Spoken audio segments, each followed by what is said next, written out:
Deb Stellato, thank you so much for being on the Wise Woman podcast with us today. It is such a joy to have you. I am so thrilled to be here with you this morning. Likewise. So we met through a mutual friend, Liz Summers. I just have to share that. I know we talked about it when I was on your podcast, but I'm so grateful for her being such an incredible connector, among other things. Well, it was funny. She sent me a text this morning. I woke up to a text from her saying, I heard you guys are doing a podcast swap and I'm so excited. So yes, Liz, thank you so much for bringing our worlds together. Like you are so awesome at. Absolutely. So, Deb, can you tell us a little bit about who you are and what keeps you busy in this world? Or, I say busy, but what I mean by busy is like, what keeps you full of life? So I have a really interesting story of pivots in my professional life. I've done all sorts of things. I am a social worker. I have a master's in organizational development. I worked in higher education for half my career, working with college students. I worked in the diversity, equity, and inclusion space, which, has become something that's very important to who I am. I worked in the fundraising space, and then I had the opportunity to jump into the nonprofit space, and I served as the CEO of Habitat for Humanity of the Lehigh Valley and an interim executive director role for Meals on Wheels of Lehigh County in Pennsylvania. And, what I really found is that I have such a passion for working with people who really want to create compassionate and courageous workplaces and who on a one-on-one level want to lead from a place of courage and compassion. So long story short, I do a lot of work. What keeps me going and excited and building and in a place of, just joy with my business and my practice is that I am the owner of a company called the Think Good Company. And at the Think Good Company, I serve nonprofit organizations in building their leadership capacity so that they can have much higher impact in the communities that they serve. And then I also, the other part of my practice is I support successful women seeking the courage to make pivots. And you'd be surprised at how much synergy there is in that work. I used to think it was two very different businesses, but it's actually really around how we show up as the best version of ourselves. And, aside from what I do, I'm a doodle mama. I have two little doodles that keep me super busy and two cats. I have a wonderful husband, and I am the mother to an incredible daughter who is a professional author and writer, and a stepmama to two wonderful grown children. So my world is very full, and I'm very thrilled. I'm 60. I didn't start my business until I was 57, 58. And so I'm a later in life entrepreneur. Oh my goodness. I love that so much. I know you are very intentional about words. And I am wondering if you can take us through a deeper dive about what it means to you to think courageously. Yeah, it's interesting. And I think you and I have talked about this, but the inspiration for thinking courageously came to me while I was getting certified as a coach. So I'm a certified IPEC coach.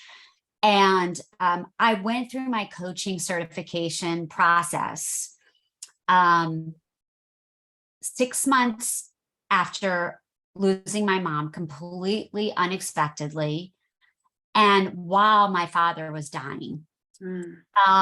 And doing that level of work at that time, I knew that I had been resilient in my life. I'm somebody that people love to make assumptions about. Like they look at me and they're like, she has it all going on, she's got it together. I have experienced lots of trauma. I've experienced making some really, and I'm going to use your words, I've had a lot of little failures. I've had a lot of little failures in my life. And so when I got to be, 56 and in a coaching program, I was like, here are the failures, here's the trauma, here's the challenges. And what is it that gets me through? And so the Thinking Courageously is really about the fact that for me, courage lives in a place of mastering or battling or being in a place of acceptance of multiple challenges and having the belief that there's something better on the other side of that. And quite honestly, for me, and you and I have talked about it a little bit, I wouldn't consider myself, I would consider myself to be a person who's really gotten much more in touch with her spirituality and the role of the universe in things after this incredible tragedy with my mom. So the skill I had to learn was like, for me to heal through this and for me to be able to think courageously, I needed to develop some new ways of thinking. Yeah. And for me, it's been around thinking courageously. Well, thank you for sharing that. And before we started recording, I said that in Raw, we were talking a lot about grief today. And I asked you if you could share the story of you said that you went through a 364-day grief journey. And I know that's around what happened with your parents. And I'm wondering if you can share that story with us. Sure. I'm taking a deep breath because I think it is really important for me to be vulnerable and open, with people who are listening today. Today happens to be, we're recording on August 17th, and today would have been my mom's 87th birthday. And my mom taught me everything I know about celebrating birthdays in a big way. And she always liked to celebrate a birthday in a big way. So, this feels nice to be in a little place of tribute and honoring her in this way with you this morning. So I did write about this journey in a collaborative book that I wrote with 14 other women called Elevate Your Voice. And the name of my chapter is called Living and Grieving with Courage. And it really takes people on a very detailed journey of what happened with my mother. My mom was the healthiest human I knew. She was 83. She was in incredible shape. She lived in a big, beautiful 5,000 square foot house. She was active. And I think the thing that always amazed me about my mom was like her mental acuity. Like she was the smartest person I knew. And she would tell you that she was the smartest person anybody knew. And so I had never even thought about her dying.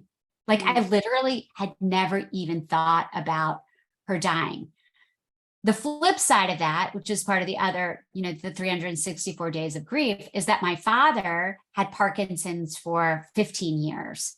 And I watched his very slow, painful death, very slow and painful, awful. And my parents were divorced, so I wasn't observing this sort of in the same universe.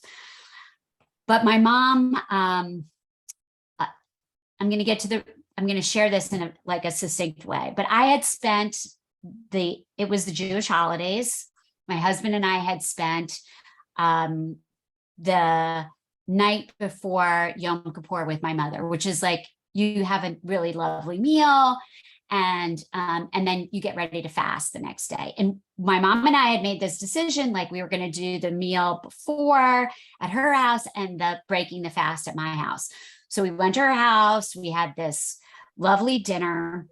And I I wasn't feeling like exactly myself. And this is important because it sort of is my story of forgiveness in this. I wasn't feeling 100% myself. I had a bad sinus headache. I was there, but there's like a piece of me that was kind of like, I'm not at my best. And so we left that night. We had this like super vibrant conversation about the Supreme Court. Like I remember everything about that night. We got in our car to go home. And as I often did with my mom, because my relationship with her, as it is for most mothers and daughters, was complicated. And I was a really dutiful daughter. I adored my mother, but I also never felt like, it was sort of like no matter what I did, it was never quite enough. Like I somehow kind of missed the mark. And so I knew I wasn't totally on. So in my usual style as a pleaser, I picked up the phone to call her on the way home. We lived about 25 minutes apart. I called her and she didn't pick up. And I was like, oh, she's probably in the shower. I texted her when we got home. She didn't answer. I texted her again. But then I was like at a place that she probably went to bed. She had entertained, all those things. Long story short, when I woke up the next morning, I still hadn't heard from her.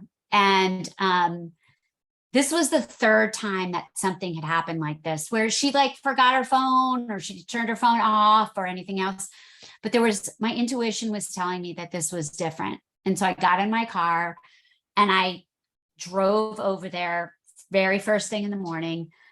And I was going through this internal dialogue of, I'm really pissed at her that she didn't respond to me. Like, I didn't really like misbehave. I hope she's not pissed off at me. And then I drove up the driveway and she had 2 dogs. And the dogs always, always, always, always were at the window. Always were at the window. And they weren't at the window. And so I went into the house and the dogs were in a closet shaking. And I looked everywhere. I couldn't find her anywhere. Couldn't find my mom anywhere. Until I opened, she had a basement and where the laundry room was. And I went down to that space. And I will share this with you in the most raw way I can. The first thing I saw was blood on the wall. And then I saw my perfectly perfect mother laying face down,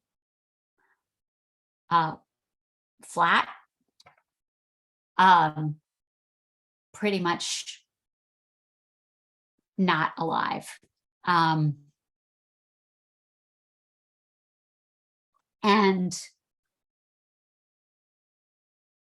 I did what we're always taught to do, right? I mean, I picked up the phone as quickly as I could and called to get help and I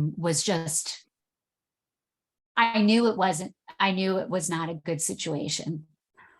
My mother, the thing about this story that's so important is that she died within the next 12 hours. She was taken to a trauma center and she suffered a traumatic brain injury.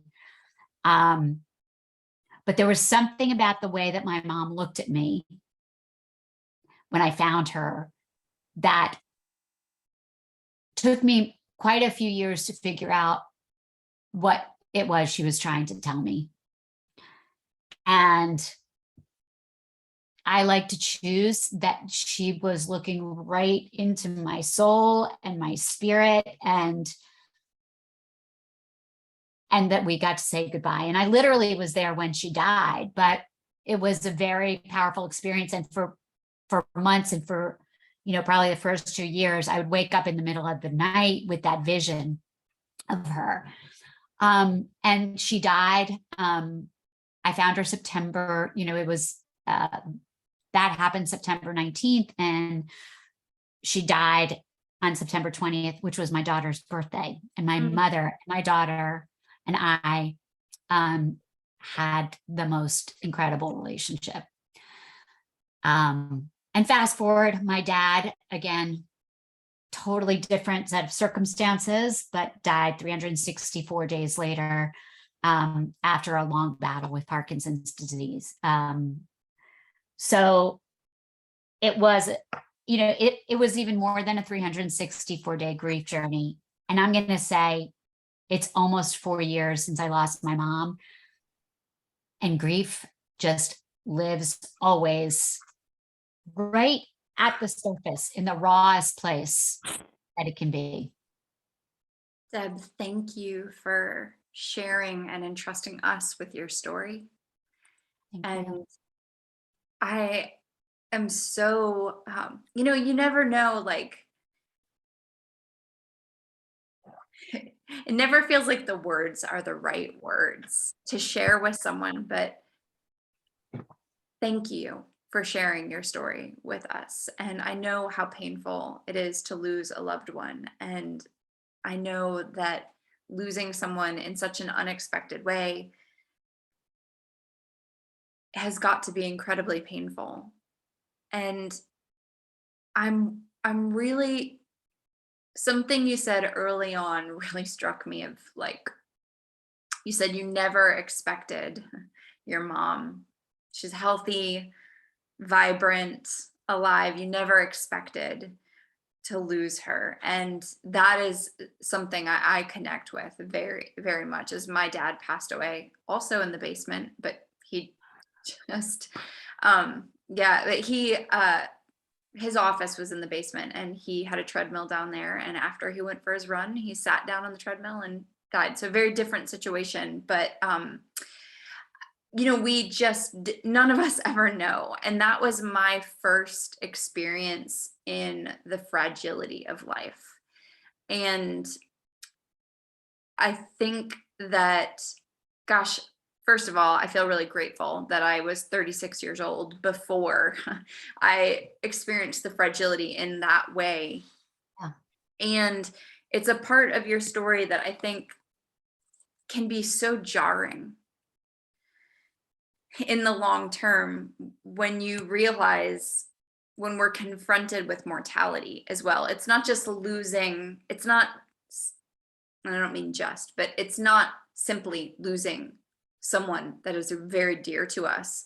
It's that when we lose someone who is that dear to us, we are also then confronted with the mortality of ourselves, the mortality of everything and everyone around us, and that impermanence.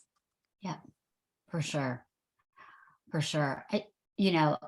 My story is about that experience, but I think more importantly, in some ways, is, how I have found healing, so that, the irony of life is those things happened, and 6 months after losing my dad, COVID happened. And I had stopped and restarted my business and twice. And, I was not a spring chicken starting my business. And so I think, what can't be lost in this fragility piece of things is like how we show up for our own grief and making our pivots. Because honestly, it would have been quite easy for me to just say, I can't do this anymore. Especially when COVID came, like, I just don't energetically have it in me to do this. Yep. But I think when we open ourselves up to healing and continuing the hard personal work, then we're able to, you said it earlier around what happened in Raw around this, like, service, the card that you pulled and the call to service. That's what I feel like the universe gave me, that card. A call to service. Yeah. You said at the beginning of telling that story, you said that in order for you to work through the grief, that you had to really do a deep dive into spirituality and new tools. Are you comfortable talking about what that part of the journey has been like for you? Sure. It's kind of it's sort of it makes me smile story, the healing part of it.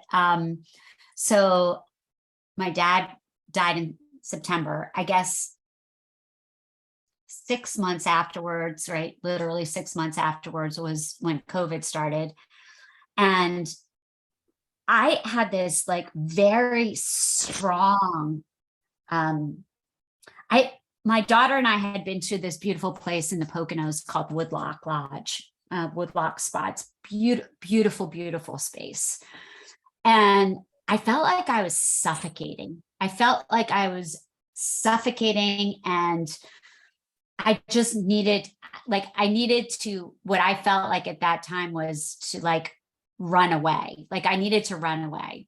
And my healing journey, and I talk about it in the book, was around 3 visits that I made to Woodlock, each of which got me in touch with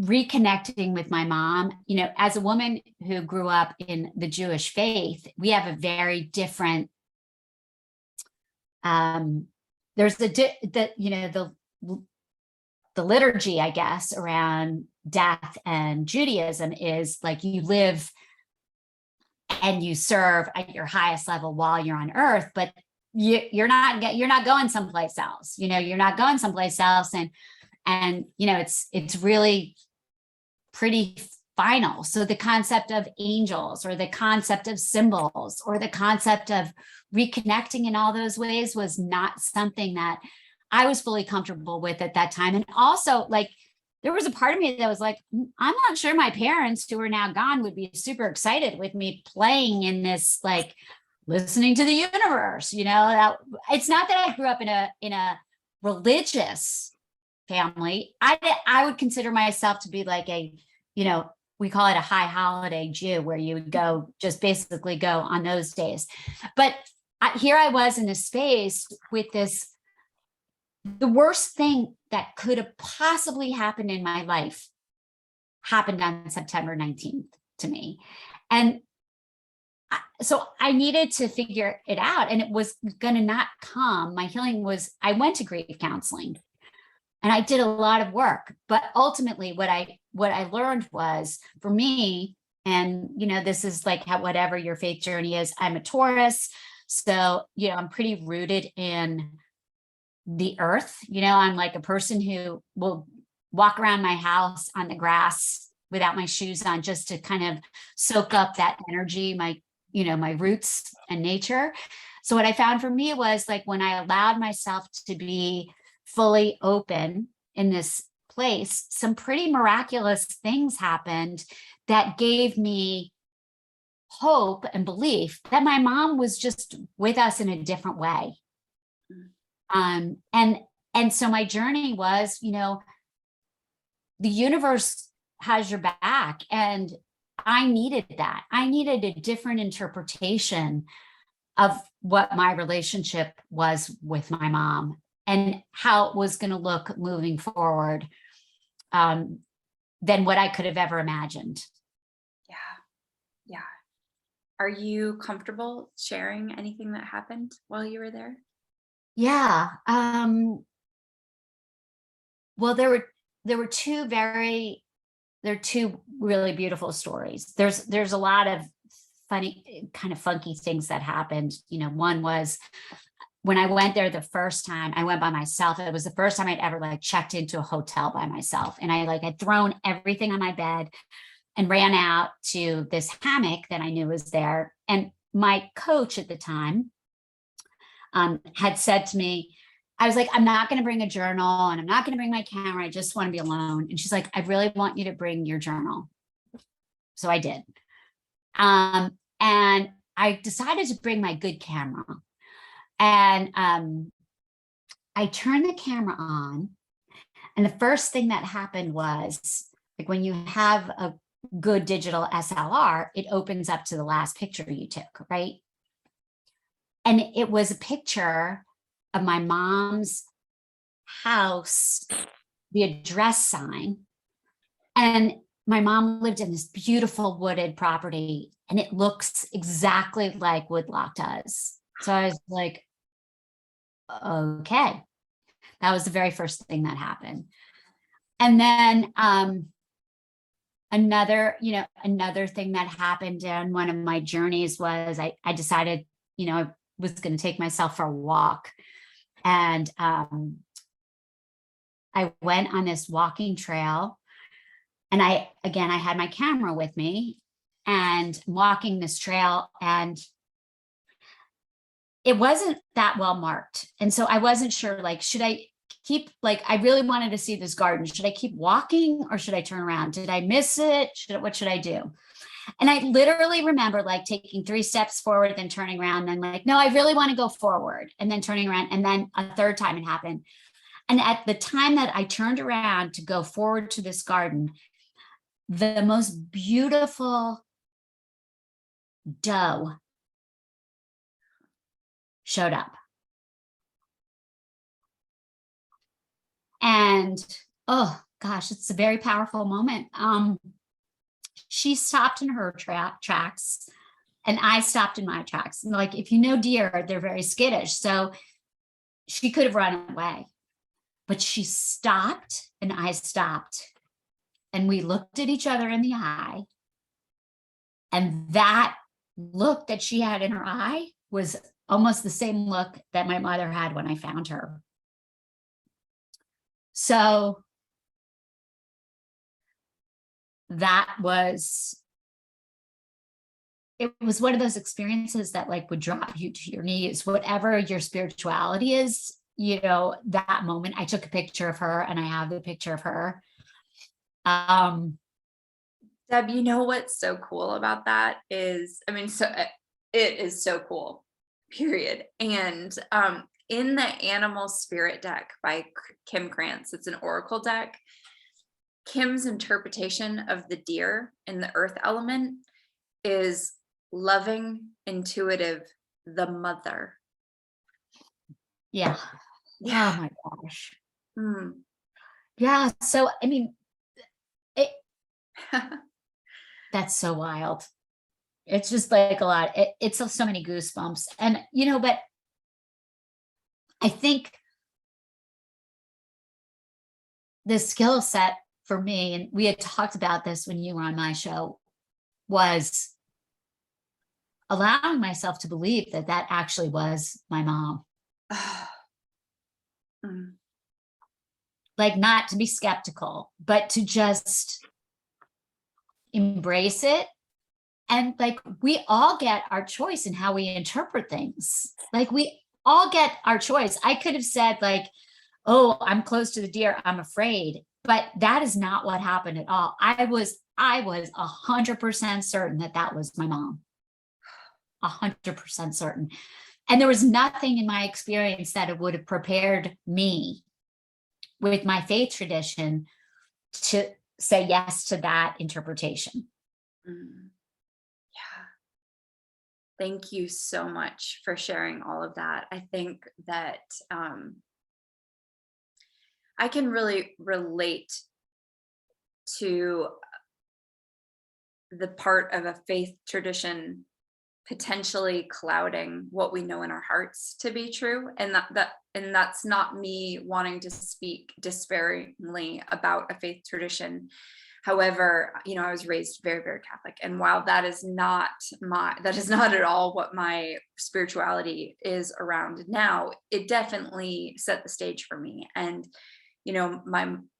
I was always taught like, don't dabble in things, like don't dabble with oracle cards or tarot cards, or like I was not allowed to play with a Ouija board. In my mom's interpretation of it is like, yeah, there's spirits and things out there, and don't open that door to bad things. Like it's what she would interpret it as. And I don't receive that in that way. My boyfriend says that to me a lot. Like, I don't receive that. And it tickles me sometimes. And so with my dad, after he passed, I was driving to Ohio a lot to visit my mom, which is a 9-hour drive from where I live up to Ohio. Wow. And one of the drives that I was making, I had Oprah's Super Soul Sunday, playing. And a much, much older episode with this guy, Ainsley McLeod, came on, and he's an intuitive that dead people visit him, spirits visit him. And he was talking about how these are the guides, and he knows how to talk to his guides, and he can talk to our guides, and it's just a gift that he has. And he was like, but really all of us can do it. All of us have this ability, and you just have to cultivate it. And so I immediately ordered his book and then read the part about like, okay, how to work with guides. And I sat down very skeptically and called in my guides. And I just instantly heard my dad's chuckle of just right there. Like he had this chuckle, and I was just like, oh, okay, you are not who I thought was going to show up actually, but like that's who showed up. And I had the sense that my dad's father, my grandpa Wilford, who I loved very much, was present, and my mom's mom. I just had a sense that trinity of folks was looking out for me. And then throughout the rest of that year, I had some really poignant experiences with their energy, and have since done a lot to continue to cultivate those relationships, and the relationships not with those three ancestors, but other ancestors as well, because I started to feel like, gosh, if I can have a relationship that feels meaningful to me with these folks, why can't I have a relationship with other people in my ancestral line as well? And so I'm currently one of the many things that I have done recently. A lot of my work as a coach, I like to work through creative mediums as a way to connect with my energy, connect with the energy of other people. So I have this project this year I made a list of 12 of my ancestors who have passed. And each month, once a month, I watercolor their picture on like an oracle sized oracle card. And I'm even ancestors that I've never met. And for those that I can, I've gathered information from like my dad's cousins or things or my dad's brothers and sisters to find out what I can find out about these ancestors, and have created like, all right, when this card shows up, this is this, but I don't need those cards to feel their presence, because these are ancestors whose presence I have already felt within the last 4 years. So I know that there's a relationship there, but I want to deepen that relationship. And so that's one of the projects this year that I've been working on, because I believe so deeply in these types of relationships. And I believe it's a way for us to heal from grief. And also, I think it's a door to healing ancestral wounds that are still present in life today. So you and we've spent some time together, but we haven't had this conversation. So it is so amazing that you are doing that. And it makes me feel just even more drawn to you and the work that you're doing and the creative work. And, the last part of that third trip to Woodlock, my daughter was like, we're going to do a medium. And we sat together, and it was via Zoom. And again, like my mother would have been like, are you freaking kidding me? But let me tell you, she showed up super big for this woman. Like it was huge. So thank you, Mom, for, whatever, like, because I was 58 at that time or whatever, and I still needed her permission, and she gave it to me by showing up in such a way. But I love what you're talking about, that ancestral thing. And, I had that experience. I was working with so again, you and I have very similar journeys. I was working with this woman who's a like 5th level Reiki master. And I had gone, I think what happens is, and people will tell you that the more you open yourself up to this experiences, like you can go, it's like hypnosis. You can go someplace, but the more you do it, the more you open yourself up, the more you ask for things, the more that you receive them. And so the last time I was did that work. I had twin sisters that were born between my brother and myself that I never met. They were born as preemies and at like 5 months old. And today they would have lived, right? But we never talked about them. I never knew anything about them except for the fact that it had happened. And they came into that Reiki session, and the woman was like, I see these two like little fairies. And she saw this very tall man. And I think that was my grandfather, who I never had met. And these two little fairies. And I could see them so clearly. And like, yeah, okay, I'm going to say this and it's going to sound crazy, but I'm going to say it anyway. I have really come to believe that those two fairies have manifested themselves as my dogs. Because I call them the sisters. I call them like, so, I choose that because when I look at them and I love them like in such a powerful way, and I'm so connected to them, I kind of love the idea that, here's another part of my family that's with me in this other way. Yeah.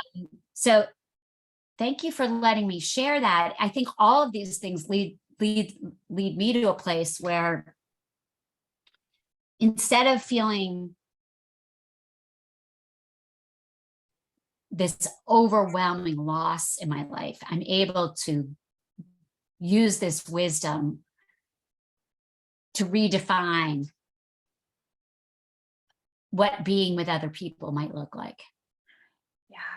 And I don't know if you feel this way, but one of the things around the loss of my dad is that I actually have an ancestor altar now. And every morning I take a cup of coffee and say hello to them and I sing to them. I'll do this really silly, like, good morning, we're all in our places with sun shining faces. Good morning to you. Like, so I just love that. Like I'll go be silly and I'll like thank them for being active and a part of my life. And so I'm seeing my dad's face. He's on my ancestor's altar every day. And I'm thinking about him very actively and lovingly every day. And I write to him many times a week. And so my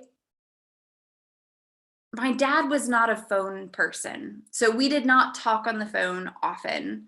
And he was a man of few words, but very loving and very kind. But he showed up through acts of service. And when I would go home, I felt very close. I felt very loved. I felt very cared for. I felt like he was just the rock of our family. But I didn't have this communication relationship with him outside of that.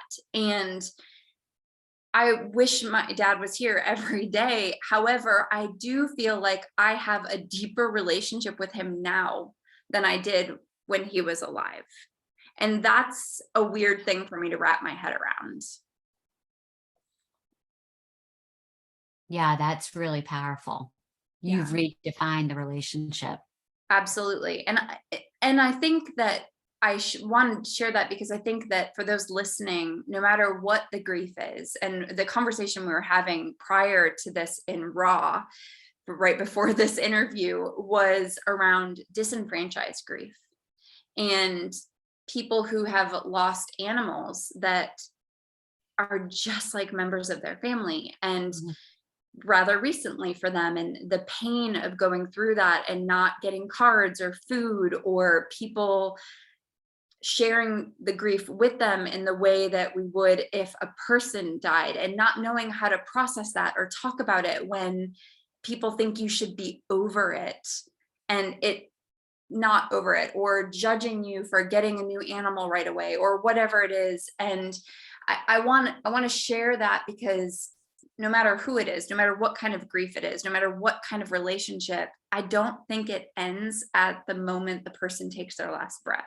Like, to me, that spirit is still around, it's still present, and it's taken another form. I mean, what I know for sure about the science that I was taught is that energy is neither created nor destroyed. So that didn't go anywhere. It's still here. It's still here. It's still present with us. And how we want to interact with that energy is up to us. Yeah, I think that conversation you were having this morning is just really powerful. And, in the middle of all of that 364 days, I also lost 2 dogs. Oh my goodness. Um, and they were, yeah, it was literally like too much to bear. And so these 2 doodles that came into my life, um, we have a very special relationship. But I think, the thing about grief is that it is about loss in the most, like at the deepest level. And I remember my grief counselor telling me people's relationship with grief has everything to do with your temperament Mhm. and the relationship you had with that person. Mhm. And so my temperament didn't change between my parents, but the depth of my relationship with my mother and the trauma, like I oftentimes think about, gosh, well, these milestone days get easier. And then I think, Deb, be kind to yourself, because the other piece of this is that you experienced a level of trauma that most people will never experience. And so, it is like, I'm sure you get what I'm saying when I say this, Alisha, but it's like so deep when you lose a parent. It is just so under all these surfaces. Mhm. And so, just knowing what the work of this podcast is, just knowing that you can find wisdom and peace in a different relationship is really like this beautiful piece of grief. Yeah, I absolutely agree. I absolutely agree. Um, so I feel like I could have you back and we could have like 500 more conversations. We didn't even really get to dive into really thinking courageously or pivoting very deeply. So we'll certainly have to have you back in the future to talk about those things.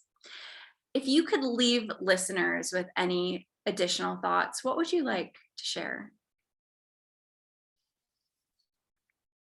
um, I oftentimes think about my mom knowing this evolved version of myself. And I often think I wish that she could have experienced it. And I guess what I would leave people with is, as part of my grieving experience and my transformation since all that happened, is that she does know, but more importantly, I've done the hard work to get to a place where I can honor Mm, her and the way that she raised me in such a place of love and service and abundance. And I think for me, my my mantra is, I am peace, I am joy, I am love, I am abundance. And that grounds me. And find what it is that is sacred to you, and allow yourself the freedom to explore that. absolutely. And my very last question for you is, how do you live a life of abundance? You every day, you practice. Every day you practice everything that you and I do, all the work that we do. It's all about the practice. It's all about giving ourselves the headspace. It's about developing powerful practices. I'm on day 3 of my artist way. I've been writing my 3 pages. Yay! I love You that. have inspired me. I'm thinking I might even jump into raw, but Yes, please. yeah. And so I think that the way to do this is to develop the discipline and the practice to call in abundance, and to realize every day. I mean, I realize every day how grateful I am. So I live in a place of, my big hashtag is, grief trumps gratitude, or gratitude trumps grief, I should say. So being in a place of gratitude is really, I think, what calls in abundance. Deb, thank you so much for being on the show today. Thank you so much for having me. You and I have lots more adventures to take together. We do.